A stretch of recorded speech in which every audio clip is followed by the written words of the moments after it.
Arvel axed down 2 saplings and roped the hide-bound bundle to them for a makeshift sled. The job done, he hefted the poles and made his way through the trees with some difficulty.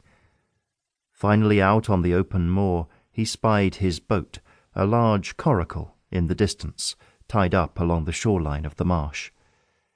He crossed the moor, struggling due to the weight of the sled, and finally reached the marsh's edge. Panting, he loaded his meat into the boat's hull, then took his seat.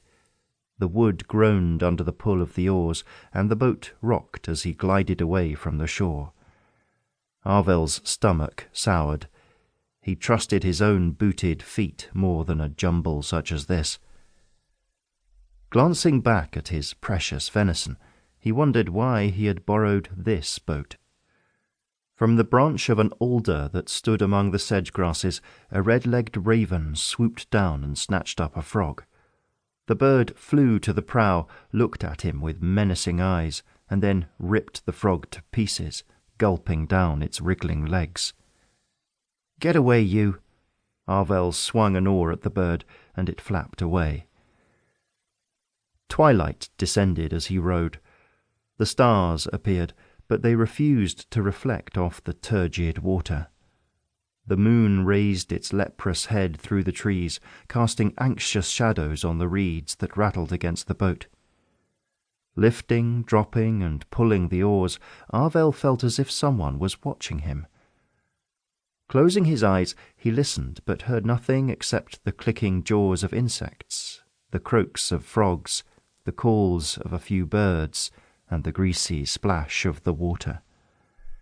The impulse to turn around pressed upon him.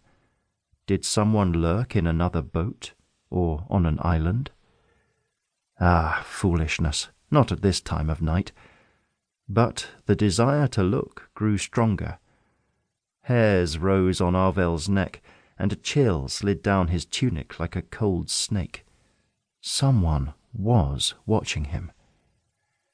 He turned, surprised to see he'd made so much progress.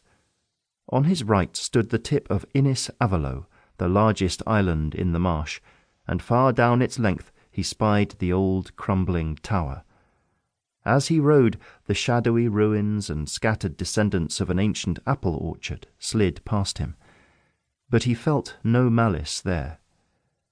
He turned the other way and scrutinized the waters along the shore. The dark mass of a mountain, the Meneth Gaelic, rose to his left. Soon he'd be at Bosventor's familiar docks and the safety of home. No need to worry. Then he beheld the dragon star. Arvel stared in awe. Across the southwestern sky floated a ball of blue flame with 2 tails, one straight and the other curving upward. Though these tails had inspired the star's draconian name, Arvel liked to think of the shape as an arrowhead. The star had appeared near the end of summer, and fixed there in the sky each night, the mysterious blaze slowly moved westward toward the setting sun as the season changed. He shook his head. It couldn't be. And yet, the instant he looked away and back again, he knew the dragon star watched him like some bulbous blue eye.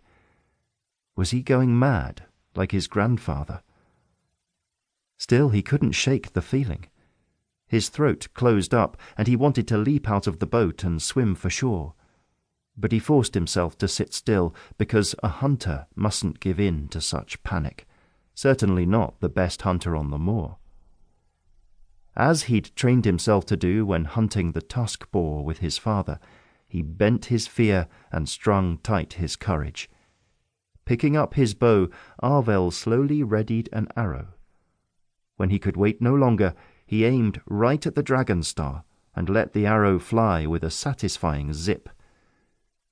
As the arrow splashed into a distant part of the marsh, Arvel smiled in triumph and turned away from the star to grip the oars.